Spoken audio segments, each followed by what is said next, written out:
अपनी 2020 की the devil all the time movie based है डोनाल्ड रेपलॉक की बुक, वो भी सेम नाम से।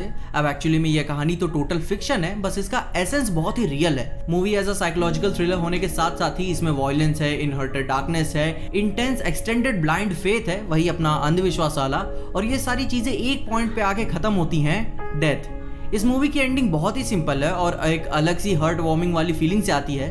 अब हाँ, इसमें कोई हैप्पी एंडिंग नहीं है, मगर आपने अगर ब्रिज ऑफ स्पाइस देखी है टॉम हैंक्स की, तो जैसे उसमें एंड में फीलिंग होती है वही फीलिंग आती है मेरे लिए।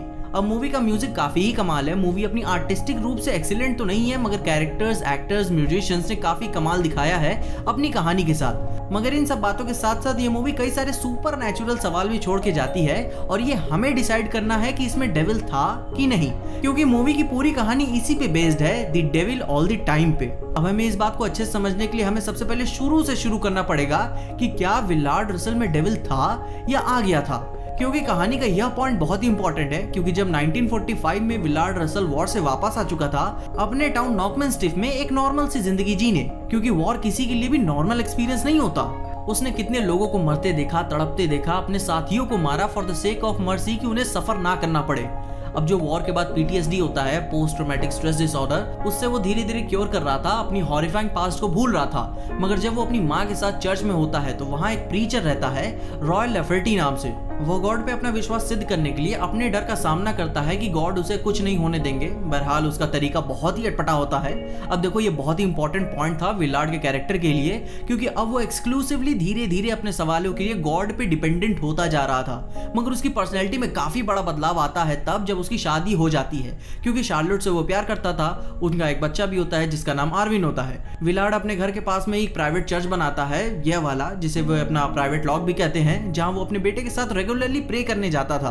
अब देखो, वो अपने टाउन के रेगुलर चर्च में क्यों नहीं जाता था, क्योंकि उसे वो अपने पास्ट के हॉरिफाइंग इवेंट्स को रिकॉल नहीं करना था। अब देखो, वो बदल चुका है, उसका एक परिवार है, बीवी है, बच्चा है, मगर विलार्ड का प्रे करने का तरीका बहुत ही अलग है। कभी कभार वो अपने बेटे पर रफ हो जाता था और डेस्परेट दिखता था अपनी प्रेस को लेकर। वो अपने बेटे के सामने दूसरों पे वायलेंस का इस्तेमाल करता था जो उसे डरा देती थी, बट उसका मकसद सिर्फ अपने बेटे को टीच ही करना था कि दुनिया बहुत कमीनी है और जिन बच्चों ने तुम्हें स्कूल में बुली किया है उनसे तुम खुद ही निपटो, मगर सही समय चुन के। और ये सारी टीचिंग्स हमें आर्विन की पर्सनैलिटी में आगे चल के देखने को भी मिलती हैं। वो अपने बाप को पसंद तो नहीं करता, मगर उसकी क्वालिटीज हमें आर्विन में जरूर दिखती है। मगर फिर भी ये कहानी अपने पर्सनल डीमंस और स्ट्रगल्स पे ज्यादा फोकस करती है, क्योंकि जब विलार्ड वॉर से वापस आ चुका था तो उसे पीटीएसडी था प्यार करने से पहले, और आगे शादी परिवार बनाने के बाद उसकी ये सारी परेशानी कम भी हो चुकी थी।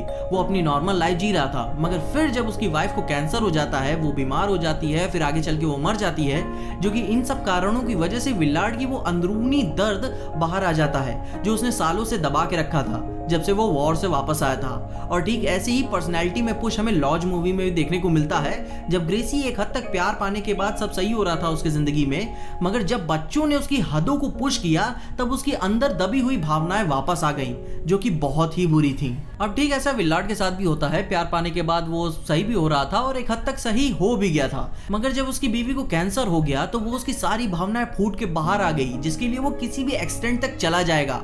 अब विलार्ड के वॉर से वापस आने के बाद कई सारे घटनाएं घटती हैं नॉकमेनस्टिफ में जो एक दूसरे से इंटरकनेक्टेड है, जिसकी वजह से एक सवाल ये भी खड़ा होता है कि क्या विलार्ड वॉर से लौटते समय कुछ और भी ऐसी चीजें लेते आया था जो उसके पर्सनल डीमंस से बदतर थी, या फिर उसकी माँ ने जो गॉड से बार्गेन किया था कि अगर उसका बेटा वॉर से सही सलामत वापस आ जाए तो वो उसकी शादी हेलन से करा देगी, और जो कि विलार्ड की माँ अपना वादा पूरा ना कर सकी तो उसके ना पूरे हुए प्रॉमिस की वजह से वो उसके कॉन्सिक्वेंसेस झेल रही है, या फिर उसका पूरा परिवार भुगत रहा है इसकी वजह से।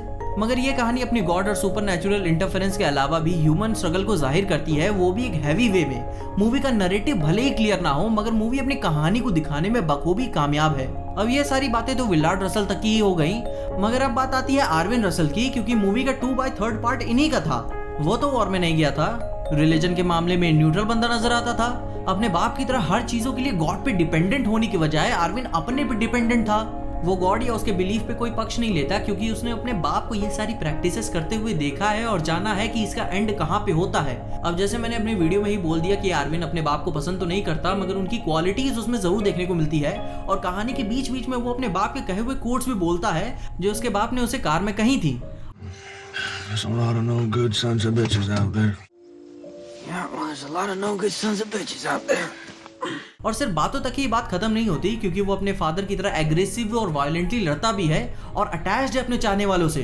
तो जब स्कूल के कुछ बच्चे आर्विन की बहन लेनोरा को बुली करते हैं, तब हमें आर्विन के एक्शंस देखने को मिलते हैं। वो अपने चाहने वालों को प्रोटेक्ट करने के लिए किसी भी एक्सटेंट तक जा सकता है। आर्विन भले ही वॉर में ना गया हो, वहां से ट्रॉमा ना लाया हो, मगर उसने अपने बचपन में ही काफी कुछ देख लिया और सीख लिया। वो हर एक पर्सपेक्टिव से यह बात समझ चुका था कि हर एक सवाल का जवाब गॉड नहीं होते, कभी कभार वॉयलेंस भी आंसर होता है। और यह वॉयलेंस, ट्रॉमा, सफरिंग, पेन उसे अपनी फैमिली लेगेसी में मिली है, और ये एक ऐसा साइकिल है जिससे वो बाहर नहीं निकल सकता। तो जब शहर में एक नया प्रीचर आ जाता है जिसका नाम प्रेस्टन होता है, वो आर्विन की सौतेली बहन लेनोरा को सेक्सुअली असॉल्ट करता है, which leads to her pregnancy, और वो मर जाती है। और नजर ऐसा आता है कि उसने सुसाइड किया, बट एक्चुअली में ऐसा होता नहीं है। आर्विन को जब ये सच पता चलता है तो वो जस्टिस चाहता है, प्रीचर को मारना चाहता है, और वो जानता है कि जो वो कर रहा है वो गलत है। और कोल्ड क्रीक छोड़ने से पहले वो अपने घर पे एक नोट छोड़ के जाता है और माफी मांगता है कि जो वो करने जा रहा है। वो गॉड के भरोसे कभी था ही नहीं कि समय आने पे ऊपर वाला सजा देगा, बट एक्चुअली में वो समय आर्विन खुद ही था।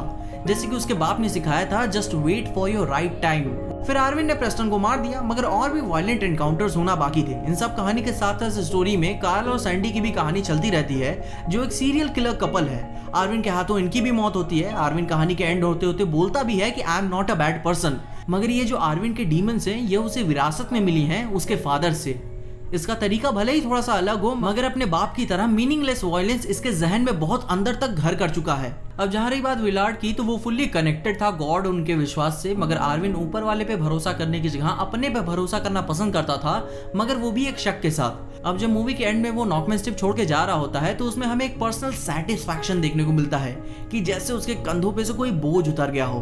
वो थका हुआ है, मगर फिर भी वो एक अनसर्टेनिटी में सोच रहा है कि क्या वो आगे जा रहा है कि पीछे। मगर वो ये भी जानता है कि वो जहां भी जाए नॉकमैन स्टिप से तो अच्छा ही होगा, और वो अपने आप को कन्विंस करता है कि अपने होम टाउन को छोड़ने के बाद वहां के वो करप्शन, डीमंस, पेन और सफरिंग को अलविदा कर देगा। जाते जाते जो उसने पास्ट में मर्डर्स किए हैं उसके बारे में वो सोचता रहता है, और उसी बीच अपने बाप के बारे में भी ख्याल करता है कि उनकी तरह वो वॉर में नहीं पड़ना चाहता। मगर क्या करें, वो लड़ाई में ही अच्छा है, शायद उसकी जगह ही वही हो।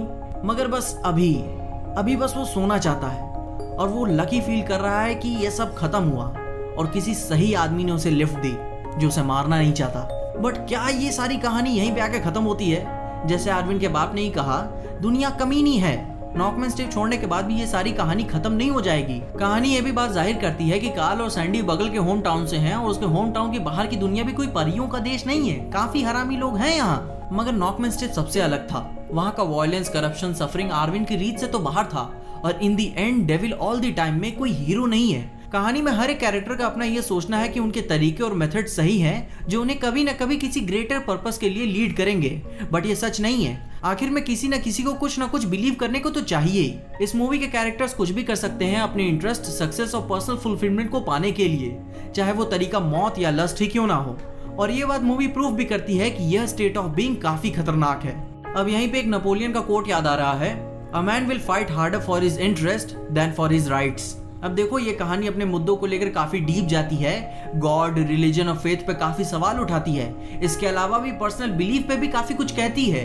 और इस मूवी में डेविल है। सब लोगों के पास अपने डीमंस हैं, चाहे वो चर्च का पादरी हो, आर्विन का बाप हो, आर्विन खुद हो, किलर कपल हो या फिर शेरिफ ली हो, सबके पास अपने डीमंस हैं। कहानी भले ही विजुअली मेस्मराइजिंग ना हो, स्टोरी टेलिंग में दिल को सुकून पहुंचाती है, बहुत अंदर गहराई तक जाती है। मगर आपका क्या सोचना है? कहानी डीप थी कि डम? कहानी में लोगों के पास अपने डेविल थे कि बस वो सफर कर रहे थे? इसलिए मैंने पहले ही ट्विटर पे कह दिया था कि कहानी बहुत ज्यादा ही रियल है, फिक्शन होने की जगह। खैर, आपका क्या सोचना है? आपके लिए कहानी अपने नैरेटिव को क्लियर रख पाए कि नहीं, और आपको कैसा लगा इसे देखने के बाद? वो फीलिंग्स हमसे कमेंट्स में जरूर जाहिर करना। इसके अलावा अगर आपको इस वीडियो में देखकर कुछ भी अच्छा लगा, खुशी हुई या मजा आया, तो लाइक मार दो इस वीडियो को। इस चैनल पे कहीं से भी नए आ गए हो, सब्सक्राइब तो मार ही देना इस चैनल को। और अगर वीडियो ज्यादा ही अच्छी लग गई तो अपने दोस्तों शेयर कर देना। मेरे इंस्टाग्राम और ट्विटर हैंडल्स आपको नीचे ही डिस्क्रिप्शन में मिल जाएंगे। और देखते रहिए पीजे एक्सप्लेन।